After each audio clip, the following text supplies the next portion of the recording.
última aula, nós falamos da necessidade do gestor público que fez a opção, que acredita num processo de educação integral, na necessidade que ele tem de fazer um planejamento de investimentos. Claro, você tem que ir melhorando as estruturas, você tem que ir dando condições para que a educação aconteça conforme se espera, conforme é o necessário. Então, investimentos. E agora, eu quero falar, nesta aula que começa nesse instante, eu quero falar exatamente da necessidade de uma formação continuada dos profissionais da educação, de todas as escolas do município. Então, e quando eu falo profissionais, são todos. Desde o vigia, ele tem que estar treinado. Na escola, todo mundo que trabalha na escola é educador. Não é só o professor que fez faculdade, que se especializou, ou que não se especializou, mas fez faculdade de pedagogia, ou de línguas, ou de ciências, de matemática. Não só ele é educador. Educadores são todas as pessoas que estão trabalhando dentro da escola. E eu disse, desde o vigia, a pessoa que faz a limpeza. A pessoa que faz a limpeza, ela, via de regra, é uma pessoa simples, que não teve oportunidade de aprendizado lá atrás, mas que precisa ter a oportunidade de aprendizado agora. Porque vejam que incoerência.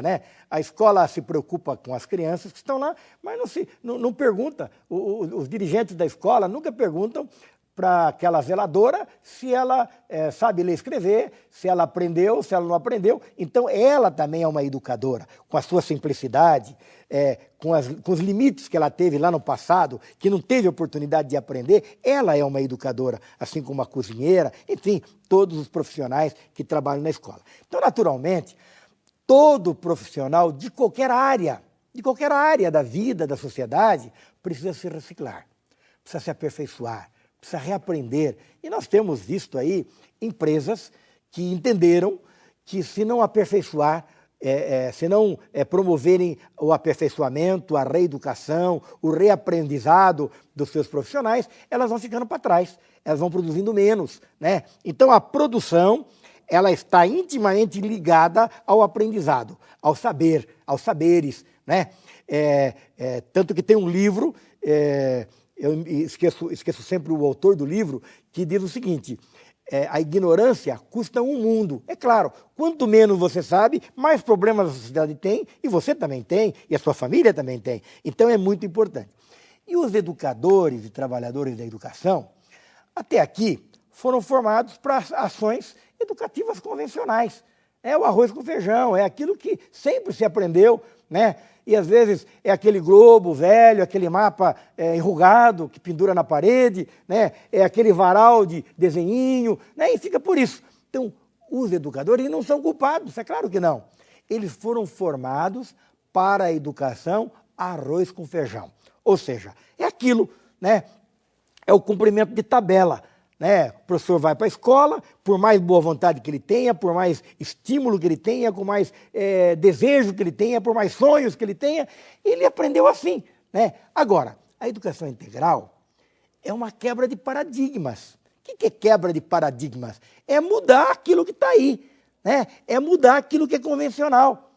É um novo modelo, embora seja uma coisa antiga, a educação integral, só aqui no Brasil, reprisando, nós já falamos, aqui no Brasil vem da década de 30 que se fala em educação integral, mas hoje, do jeito que nós apresentamos, é um novo modelo, é uma nova proposta. Ela é abrangente e não se reduz apenas à transmissão de conhecimentos teóricos. A educação integral é o sonho de preparação dos alunos, das crianças de hoje, para os embates da vida, abrangendo valores éticos. Nós já falamos isso, mas é importante salientar. Eu sou defensor de uma escola integral que não seja apenas uma escola que transmita conhecimentos, como sempre se fez, agora, quem sabe, com mais tecnologia, com mais recursos didáticos, etc. Mas não, a escola ela tem que transmitir conhecimentos que abranjam valores éticos. O mundo hoje está numa crise de ética. Não é uma crise financeira, é uma crise de ética, é uma crise de moral. Nós vemos grandes líderes ou pseudo-líderes que decepcionam multidões pela sua falta de ética. Está aí aí a corrupção. O exemplo de Brasília, né, do governo de Brasília, mas não só de Brasília, o tal do mensalão lá de trás, que parece que o mensalão de hoje encobriu o mensalão de ontem, e parece que as pessoas continuam aí de cabeça levantada, como se não tivessem cometido nada de errado. É uma crise de ética. E a escola integral, ela tem que proporcionar aos alunos este conceito, esta consciência de ética, né?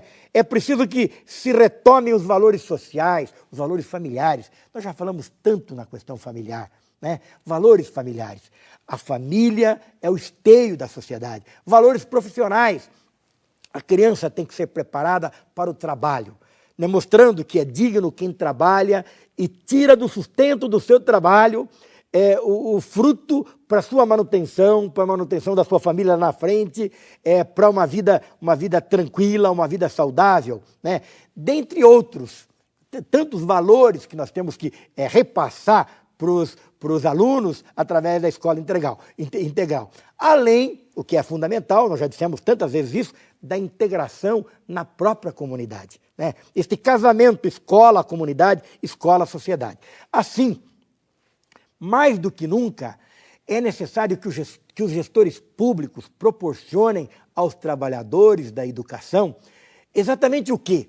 Oportunidades de uma educação continuada. Isso é ponto pacífico. Não dá para os professores ficarem na mesmice. Tem que ter oportunidade de educação continuada. E um programa de formação e de educação continuada tem que ser oferecido não apenas aos docentes, aos professores, aos que estão em sala de aula. E eu repito, que eu já falei agora há pouco, mas a todos os profissionais das escolas, como, por exemplo, secretários e secretárias, cozinheiras, zeladoras, motoristas, vigias e outros.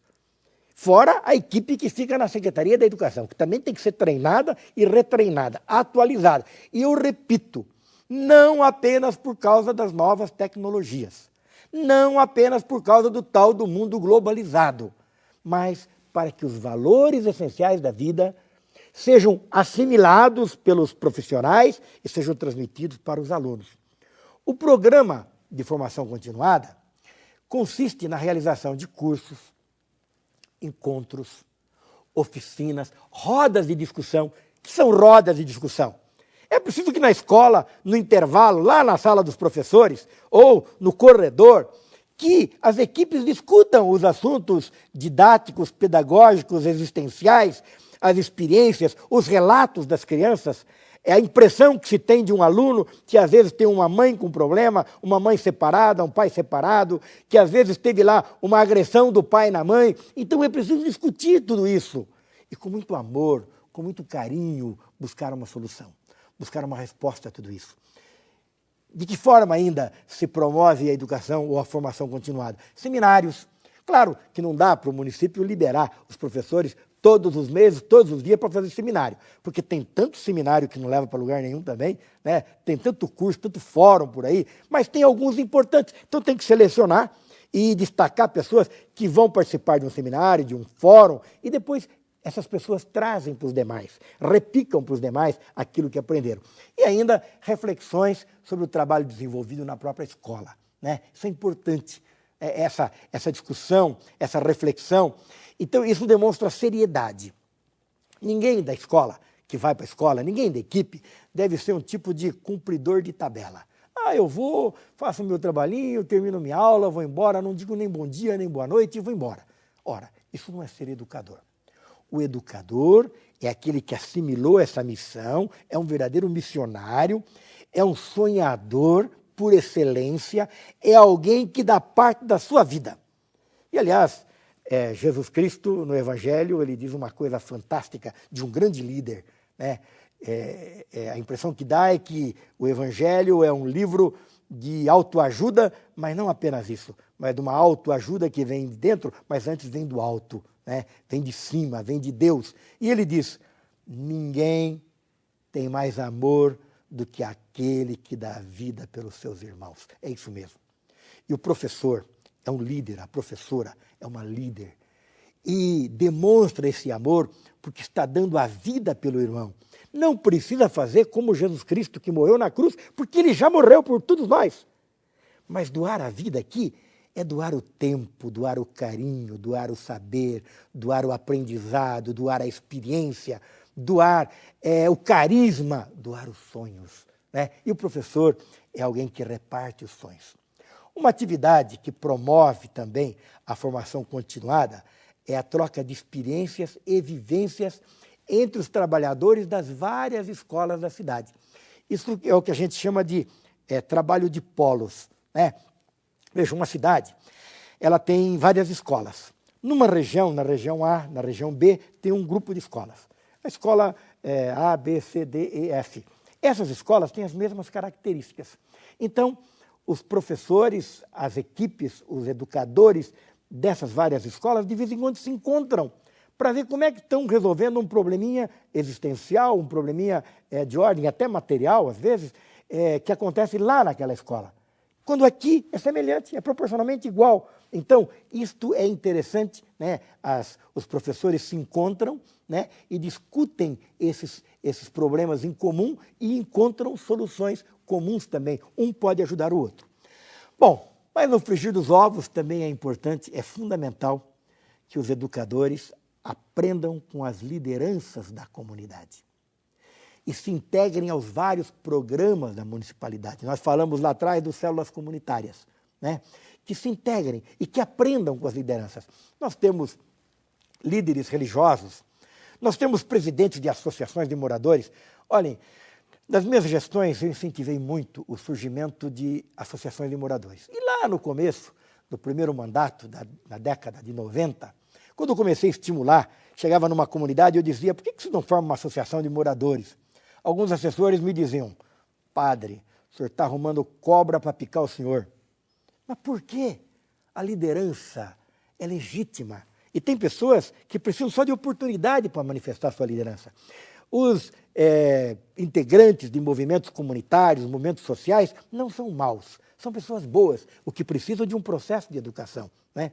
Então, a sociedade ensina a escola e a escola ensina a sociedade. Essa integração, e repetindo o que já falamos, de escola integral, educação integral e cidade educadora, né? Isso vai dando um samba muito gostoso, muito agradável e vai deixando todo mundo feliz. Fico por aqui nesta aula, mas na próxima aula não desistam. Na próxima aula nós vamos falar de um outro fator importante. Já falamos muito da participação da sociedade, mas na próxima aula eu quero falar dos parceiros e da integração da sociedade como tal. Tá? Até lá.